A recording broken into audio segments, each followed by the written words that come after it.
Welcome to sky news. Mylavaram నియోజకవర్గ రాజకీయంలో కొత్త పేరు ఇప్పుడు సంచలనంగా మారింది. గతంలో స్వతంత్ర అభ్యర్థిగా బరిలో నిలిచి గెలిచిన ఎమ్మెల్యేపై కేసు వేసి సంచలనానికి తెరతీసిన వల్లభనేని నాగపవన్ కుమార్ గతంలో కూడా ఇండిపెండెంట్ అభ్యర్థిగా పోటీ చేసి అలానే గెలిచిన ఎమ్మెల్యేపై కోర్టు మెట్లు ఎక్కి మరీ సంచలనం క్రియేట్ చేశారు.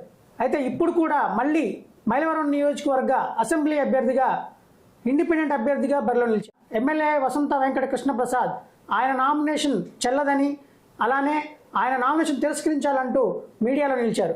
అయితే ఇప్పుడు ప్రజెంట్ విస్తృతంగా ప్రచారం చేస్తున్న వల్లభనేని నాగపవన్ కుమార్ ప్రజల్లోకి ఎలాంటి హామీలతో వెళ్తున్నారు, ఆయన గెలిస్తే ఏం చేస్తారు, అలానే ప్రజెంట్ ఎమ్మెల్యేపై ఆయన వేసిన కేసులు ఎక్కడి వరకు వచ్చాయని దాని మీద నేరుగా ఆయన అడిగి తెలుసుకుందాం. పవన్ కుమార్ గారు చెప్పండి, గతంలో మీరు ఇండిపెండెంట్ అభ్యర్థిగా పోటీ చేశారు, అలానే ఎమ్మెల్యే అభ్యర్థిగా గెలిచిన వసంత వెంకటకృష్ణ ప్రసాద్పై కూడా ఆయన ఎమ్మెల్యే అభ్యర్థిత్వం చెల్లదని ఆయనపై అనర్హత వేటు వేయాలంటూ కోర్టు మెట్లు ఎక్కారు. అయితే ఇప్పుడు మళ్ళీ స్వతంత్ర అభ్యర్థిగా మళ్ళీ బరిలో నిలిచారు. అంటే మీకు ఎలా ఉంది అసలు నియోజకవర్గంలో ప్రజల నుండి ఎలాంటి స్పందన వస్తుంది? మైలవరం నియోజకవర్గంలోని ప్రజలు పూర్తిగా జరుగుతున్న వాస్తవాలను తెలుసుకుంటున్నారు. ఈ రోజున ఎవరు ఏ పార్టీలో ఉంటున్నారు, ఎవరు ఎవరికి అనుచరులు, మనం ఎవరికి ఓటు వేయాలి అనే విషయం పైన పూర్తి అవగాహన కలిగి ఉన్నారు మైలవరం నియోజకవర్గ ఓటర్లందరూ కూడా ఈ రోజున. అయితే మామూలుగా ఎమ్మెల్యే వసంతకృష్ణ ప్రసాద్ పైన గతంలో మీరు పోటీ చేసిన తర్వాత ఆయన ఎమ్మెల్యే అభ్యర్థిత్వం చల్లదని, ఆయన అనర్హుడంటూ ఆయన పైన అనర్హత వేటు వేయాలంటూ కోర్టుల మెట్లు ఎక్కారు. అయితే ఆ కేసు ఏమైంది అసలు? కంటిన్యూషన్ జరుగుతూ ఉందండి. అంటే ఎందుకు వేశారు ఆయన అనర్హత వేటు? ఎందుకోసం మీరు ఆయన మీద ఫైట్ చేశారు? ఆయన పైన ఉన్నటువంటి క్రిమినల్ కేసులను 2 కేసులను ఆయన అప్పటి ఫామ్ 26 అఫిడవిట్లో చూపించకుండా ఎలక్షన్ కమిషన్ వారిని మోసం చేయడం జరిగింది. నేను ఈ విషయాన్ని ఎలక్షన్ కమిషన్ వారి దృష్టికి తీసుకువెళ్ళాను. అదేవిధంగా హైకోర్టులో కేసు ఫైల్ చేశాను. అది త్వరగా విచారణ జరగకపోవడంతో సుప్రీంకోర్టుకు కూడా వెళ్ళాను ఈ విషయంలో. అంటే ఏంటి తెలియదు, కేసు ఏమన్నా కొలిక్కొచ్చిందా లేకపోతే అది ఏంటి? విచారణ జరుగుతూ ఉందండి. ఇంకా జరుగుతానే ఇప్పుడు మళ్ళీ కొత్తగా మీరు స్వతంత్ర అభ్యర్థిగా బరిలో ఉన్నారు. ఇప్పుడు కూడా మళ్ళీ ఎమ్మెల్యే వసంత నామినేషన్ చల్లదంటూ మీడియాలో నిలిచారు. అసలు నామినేషన్ చల్లదా అనగాను, కానీ ఎవరైతే రిటర్నింగ్ అధికారులు ఆయన నామినేషన్ స్వీకరించిన పరిస్థితి. మీరు ఎందుకు, ఎలాంటి ఆధారాలు చూపించి మీరు తిరస్కరించారు? ఫామ్ 26లో గతంలో ఎలా అయితే కొన్ని కేసులు దాచిపెట్టారో ఈసారి కూడా ఒక కేసును చెప్పలేదు. అదేవిధంగా కొన్ని ఆస్తుల వివరాలు కూడా ఆయన చూపించలేదు. ఈ విషయం మీద నేను రిటర్న్గా కంప్లైంట్ ఇవ్వడం జరిగింది ఆర్ఓ గారికి. కాకపోతే ఆర్ఓ గారు ఏంటంటే దీని మీద మీరు ఏదైనా ఉంటే ఆఫ్టర్ ఎలక్షన్ కోర్టులో చూసుకోండి అన్నారు. అంటే మీరు ఎలాంటి ఆధారాలు చూసి మీరు ఆయన మీద కంప్లైంట్ చేశారు? నా దగ్గర అన్ని ఆధారాలు ఉన్నాయి. మీ దగ్గర ఉన్న ఎవిడెన్స్ ఉన్నాయా? అన్నీ ఉన్నాయి. ఎవిడెన్స్ ఉన్నప్పటికి కూడా ఎన్నికల అధికారులు ఎందుకని ఆయన నామినేషన్ స్వీకరించారు? నాకు ఆ పవర్ లేదు అన్నారు. అంటే ఆ స్టేజ్లో ఆయనకి పవర్ లేదు? నా పవర్ ఇంతవరకే, అంటే నా అధికారం ఇంతవరకే. ఫర్దర్గా మీ యాక్షన్ ఏంటంటే తర్వాత మళ్ళీ ఎన్నికల తర్వాత చూసుకుంటారా? ఎలక్షన్ తర్వాత తప్పనిసరిగా. అంటే ప్రజెంట్ మైలవరం నియోజకవర్గం సంబంధించి గతంలో ఎమ్మెల్యే వసంత వెంకటకృష్ణ ప్రసాద్ పోటీలో ఉన్నప్పుడే మీరు కూడా స్వతంత్ర అభ్యర్థిగా నిలిచారు. ఇప్పుడు మళ్ళీ ప్రజెంట్ కొత్తగా ఆయన బరిలో ఉన్నారు. ఆయనకి నెక్స్ట్గా మీరు కూడా స్వతంత్ర అభ్యర్థిగా ఉన్నారు. అంటే ఆయన టార్గెట్ చేసి మీరు ఏమన్నా ఈ కార్యక్రమాలు చేస్తున్నారు అనుకోవచ్చా? అసలు అతనికి మనకి ఎటువంటి పరిచయం లేదు ఎప్పుడూ కూడా. ప్రస్తుతం సమాజంలో ఉన్న సమస్యల మీద నా పోరాటం. అంటే ఇప్పుడు మీరు న్యాయవాదిగా ఉన్నారు. అవునండి, మీరు న్యాయవాది వృత్తిలోనే ఉన్నారు. ఇన్ని తెలిసినా కానీ, ఇన్ని మీ దగ్గర అన్ని పవర్స్ ఉన్నా కానీ, అంటే ఆయన మీద యాక్షన్ ఎందుకు తీసుకోలేకపోతున్నారంటారు అధికారులు కానీ ఎవరైతే వ్యవస్థ కానీ? ఇలా తప్పులు ఉన్నప్పటికీ కూడా ఆయన మీద యాక్షన్ ఎందుకు తీసుకోవట్లేదు? అసలు ఆయన కాదండి, అసలు యాక్షన్ అనేది కావాలి అంటే ముందు వ్యవస్థలో మార్పు రావాలి. వ్యవస్థ అంటే పబ్లిక్లో మార్పు రావాలి. అసలు ఇవాళ ఒక అభ్యర్థి పోటీ చేశాడంటే ఈ అభ్యర్థి ఎవరు, ఎక్కడి నుంచి వచ్చాడు, ఇతని బ్యాక్గ్రౌండ్ ఏంటి, ఇతని బ్యాక్గ్రౌండ్ ఉన్న క్రిమినల్ కేసులు ఏమున్నాయి, ఇవన్నీ కూడా చెప్పాలని ఎలక్షన్ కమిషన్ వాళ్ళు పదే చెప్తా ఉన్నారు. అయినా కూడా కొంతమంది ఈ కేసులను దాచిపెట్టడం జరుగుతుంది. కొంతమంది ఉన్న కేసులు కాకుండా వేరే కేసులు చూపించడం జరుగుతుంది. ఇవాళ ఎలక్షన్ కమిషన్ వాళ్ళు నామినేషన్ వేసిన దగ్గర నుంచి ఎన్నికల ప్రచారం ముగిసేలోపు 3 సార్లు అభ్యర్థి పైన ఉన్నటువంటి క్రిమినల్ కేసులు కూడా 3 సార్లు పేపర్ యాడ్ ఇవ్వాలని చెప్తున్నారు. వాళ్ళు ఏ పేపర్లో ఇస్తున్నారు, అసలు ఇది పబ్లిక్ తెలుస్తుందా, పబ్లిక్ చదువుతున్నారా లేదా ఎవరికీ తెలియదు. అసలు ఇదే కాకుండా మనం ఎన్నికల చట్టాలు చూసుకుంటే ఒక శాసనసభ అభ్యర్థి ఎంత ఖర్చు పెట్టాలి? ఖర్చు పెట్టాలి. సరే, అవన్నీ కూడా ఎవరు ఇప్పుడు పాటించట్లేదని మనం ప్రత్యక్షంగానే చూస్తున్నాం. అయితే ఇప్పుడు ప్రజెంట్ మైలవరం నియోజకవర్గం సంబంధించి పెద్ద ఎత్తున మద్యం, అలానే కరెన్సీ నోట్లు, కోట్ల రూపాయల మేర నగదు పట్టుబడుతున్నాయి. అంటే ఇవన్నీ పట్టుబడుతున్న నేపథ్యంలో ఎవరు పాటిస్తున్నారు ఎన్నికల నిబంధనలు? అంటే అధికారులు సైతం ఎన్నికల నిబంధనలు అమలు చేస్తున్నారా, అసలు పాటిస్తున్నారా? మనకిప్పుడు ఉన్న రిటర్నింగ్ ఆఫీసర్ వారు సంపత్ కుమార్ గారు ఉన్నారండి. ఆయన అయితే చాలా పర్ఫెక్ట్గా చూస్తున్నారని నేనైతే అనుకుంటున్నాను. ఈ 2-3 రోజుల్లో ఇక్కడ నుంచి ఈ రాత్రి నుంచి మొదలవుతూ ఉంటుంది. సందుకి 2 పెద్ద మనుషులు పట్టుకు తిరుగుతారు ఓటర్ లిస్టులో.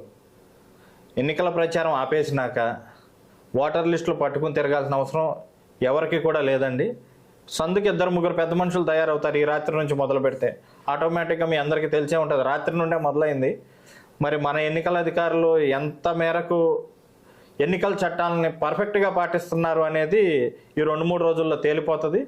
నేను ఈ విషయంలో ఏది జరిగినా సరే ఎలక్షన్ కమిషన్ ఆఫ్ ఇండియా వారిని అయితే తప్పనిసరిగా కోరతానండి, నాకు అన్యాయం జరిగితే.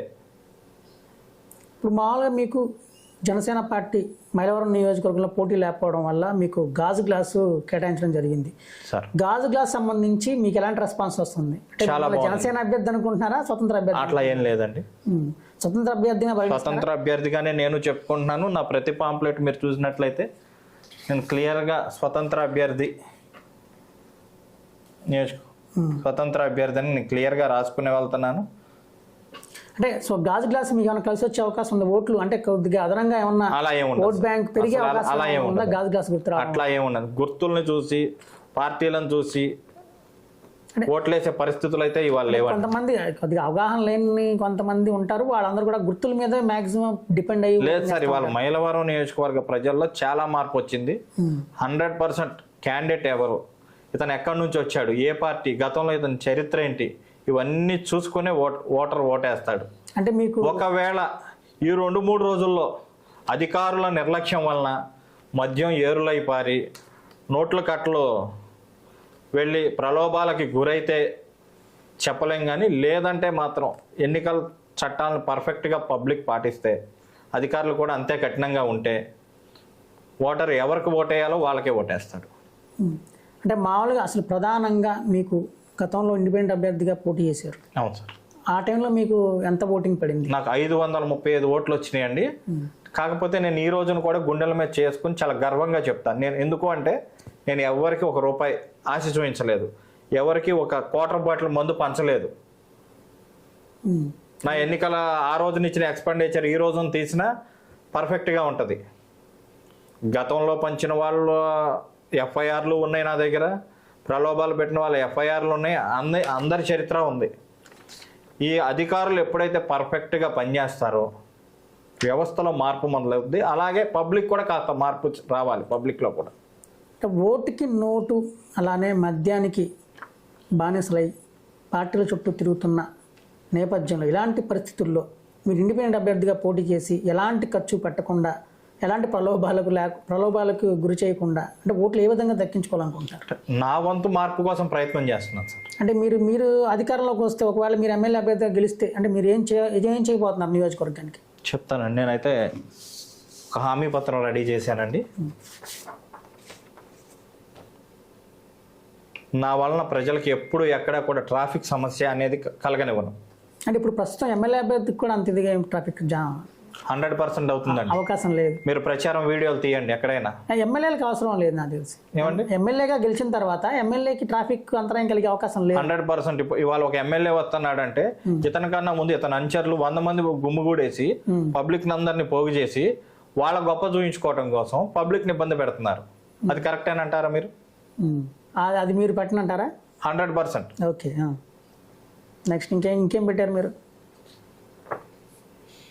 ఇవాళ ఇబ్రహీంపట్నం గ్రామంలో చూసుకుంటే ప్రధానంగా VTPS పొల్యూషన్ అంటే తీరని సమస్యగా మారిపోయింది.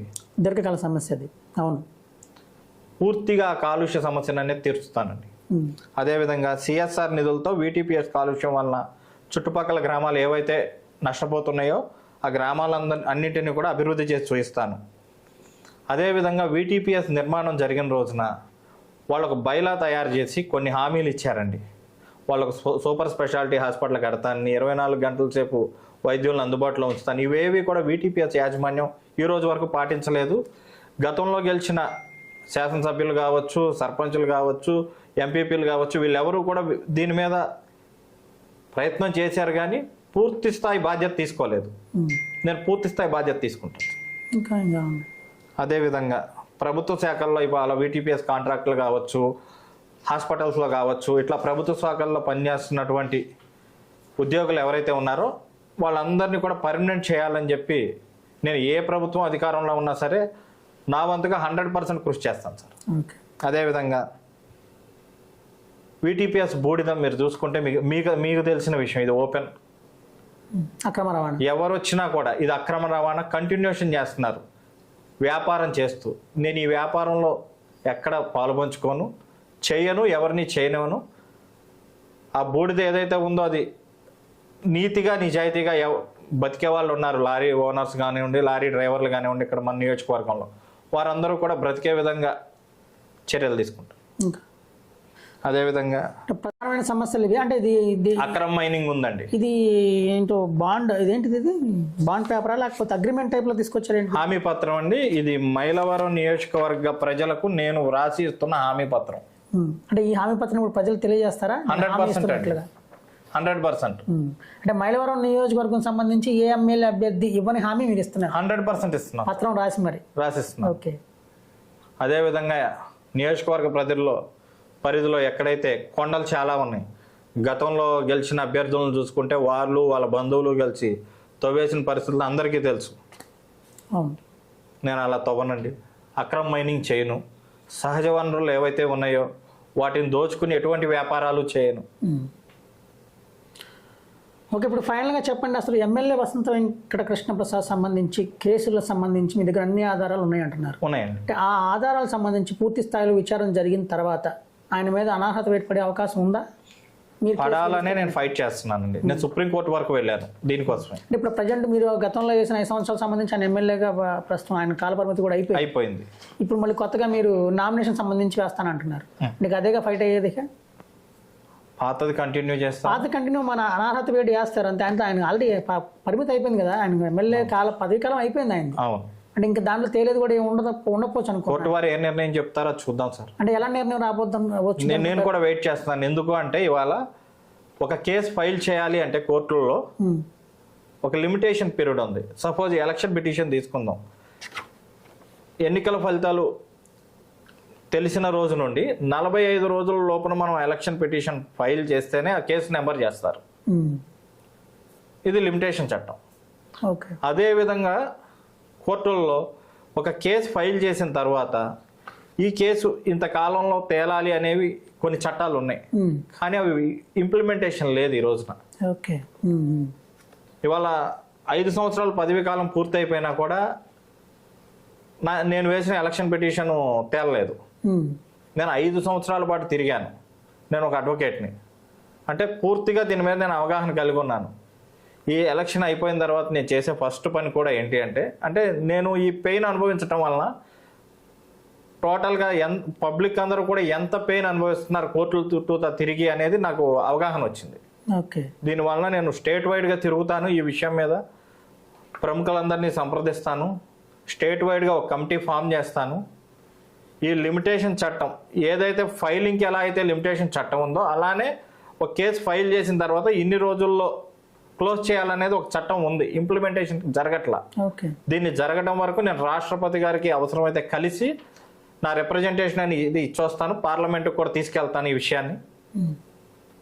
ఇప్పుడు మరి ఆయన పదవీ కాలం అయిపోయింది గతంలో వేసిన కేసు సంబంధించి. అవునండి. ఇప్పుడు ఆయన ఫ్రెష్గా మళ్ళీ ఇప్పుడు పోటీలో ఉన్నారు. మీరు కొత్తగా ఈ నామినేషన్ సంబంధించిన కేసులకు సంబంధించి మళ్ళీ ఒకసారి ఫైట్ చేస్తారా, లేకపోతే గతంలో ఉన్న కేసులు ఇంకా ఫైట్ చేస్తూనే ఉంటారా? చూద్దాం. అంటే గతంలో సంబంధించి అయిపోయింది కదా, అయిపోయింది. అది కూడా ఆ డౌట్ కూడా ప్రజల్లో ఉంది. దాన్ని కోర్టు వారు ఏమి తీర్పిస్తారో చూద్దాం. అంటే మీరు వేసింది ఓన్లీ ఆయన మీద అనర్హత వేటు వేయమనే కదా మీరు వేసింది? అంతే కదా. ఆ పదవి కాలం అయిపోయింది. ఇప్పుడు మళ్ళీ కొత్తగా వేయాలి మళ్ళీ మీరు ఈ నామినేషన్ చూద్దాం. వేస్తారా నామినేషన్ సంబంధించి కూడా మళ్ళీ ఒకసారి? ప్రస్తుతానికి అయితే అటువంటి ఆలోచన ఏం లేదండి. నామినేషన్ సంబంధించి అన్ని క్లియర్ గా ఉన్నట్టేనా? ఇప్పుడు లేవా? ఇప్పుడు మరి దాని మీద మళ్ళీ మీరు వెళ్ళే అవకాశం లేదా? అంటే పూర్తిగా అలసిపోయారా పోరాడి అలసిపోలేదండి, నాది అలుపెరుగని పోరాటమే. వ్యవస్థలో మార్పు కోసం నా ప్రయత్నం అంతే తప్పితే వేరే ఏమీ కాదు. ఇక్కడ చూద్దాం. మీరు మామూలుగా గతంలో అంటే మీరు అడ్వకేట్ కాకముందు టీడీపీ మాజీ మంత్రి దేవినేని ఉమామహేశ్వరరావు గారు అనుచరుడు అని అంటారు, నిజమేనా అది? ఏం కాదండి, నాకు తెలుగు దేవినేని ఉమామహేశ్వరరావు అనుచరుడుగా ఉండడం కారణంగా మీరు ఇప్పుడు అడ్వకేట్ అయిన తర్వాత ఎమ్మెల్యే వసంతని టార్గెట్ చేశారని, అందులో భాగంగానే ఉమా ప్రోద్బలంతో మీరు కేసు వేశారనేది ప్రచారం. అసలు అవన్నీ అబద్ధాలు, నిజం లేదా ఇందులో? ఎటువంటి ఉమా గారు తెలుసా మీకు? మాజీ మంత్రి తెలుసండి. నేను తెలుగుదేశం పార్టీలో తెలుగు యువత ప్రధాన కార్యదర్శిగా ఇబ్రహీంపట్నం మండలం చేశాను. అదేవిధంగా టిఎన్ఎస్ఎఫ్ కృష్ణా జిల్లా వైస్ ప్రెసిడెంట్గా కూడా పనిచేశానండి. నాకు తెలుగుదేశం పార్టీ మీద అభిమానం ఉన్న మాట వాస్తవమే గతంలో. కానీ కొంతమంది చేసిన కుళ్ళు రాజకీయాల వల్ల నేను ఆ పార్టీలోంచి బయటికి రావడం జరిగింది. ఆ రోజు నుంచి కూడా నేను స్వతంత్ర అభ్యర్థిగానే ఉన్నాను. గతంలో ఎవరైతే మాజీ మంత్రి దేవినేని ఉమామహేశ్వరరావు అంటారో ఓట్లు చీల్చడమే లక్ష్యంగా కొంతమందిని బరిలో దింపారని, అందులో భాగంగా మిమ్మల్ని కూడా స్వతంత్ర అభ్యర్థిగా బరిలో దింపారని చెప్పి అప్పుడు ప్రచారం జరిగింది. అలానే ఇప్పుడు మాజీ మంత్రి దేవినేని ఉమామహేశ్వరరావు ప్రజెంట్ ఆయన ఎన్నికల బరిలో లేరు కాబట్టి మళ్ళీ మీరు వసంత టార్గెట్గా నామినేషన్ వేసి పోటీలో ఉన్నారనేది ప్రచారం. లేదండి, అంతా అబద్ధం. అంటే ఆ ఉమాగారి ప్రోద్బలం అసలు ఏమీ లేదు, అసలు అంటే మీ సొంతంగానే మీరు ఇండిపెండెంట్గా పోటీ చేస్తున్నారు. ఓకే, అంటే ఫైనల్గా చెప్పండి, మైలవరం నియోజకవర్గ ప్రజానీకానికి మీరు పూర్తి స్థాయిలో ఎలాంటి సందేశాన్ని ఇవ్వగలుగుతున్నారు, ఇస్తారు ఇప్పుడు? అంటే నాకు ఓటేయమని పూర్తిగా నేనైతే ఎవరిని అడగనండి. నియోజకవర్గ ప్రజల్ని నేనైతే గాజు గ్లాస్ సింబల్ మీద ఈవీఎం నెంబర్ 12లో నా గుర్తు ఉంటుంది. నేను కాకుండా మిగిలిన అభ్యర్థులందరూ కూడా వాళ్ళు నిజాయితీ పరులు, ప్రజలకు సేవ చేస్తారు, నిస్వార్థంగా పోటీ చేస్తున్నారు, ప్రజలను ఎక్కడా కూడా ప్రలోభ పెట్టకుండా, మద్యం పంచకుండా అని ప్రజలను నమ్మి ఎవరికి ఓటేసినా అది వాళ్ళ ఇష్టానికే వదిలేస్తున్నాను. అంటే మేము మీకు ఓటు వేయమంటారా వద్దంటారు? నాకు వేయమని అడుగుతున్నానండి. కానీ నాకన్నా వాళ్ళు బెటర్ క్యాండిడేట్ అనుకుంటే 100% ప్రజలు ఏం చెప్తుంది. ఓకే, మీరు ఇప్పుడు ప్రజెంట్ ఈ హామీ సంబంధించిన పత్రాల మీద అంటే కట్టుబడి పనిచేసే అవకాశం ఉందా గెలిస్తే కనుక? 100% ఉంటానండి. అంటే మామూలుగా రాజకీయాలకు సంబంధించి ఓట్లు అడిగే టైంలో ఎవరో ఒకరు కొంతమంది హామీలు ఇచ్చేస్తారు, ఎన్నెన్నో హామీలు చేస్తారు. మీరు గత చరిత్ర చూసుకుంటే ఈ రోజు వరకు కూడా నియోజకవర్గంలో హామీ పత్రం రాసిచ్చిన అభ్యర్థి ఏ అభ్యర్థి అయినా ఉన్నాడేమో ఒకసారి పరిశీలించుకోండి. కొత్తగా మీరు కొత్త విధానాన్ని తీసుకొచ్చినట్టే పరిశీలించుకోండి.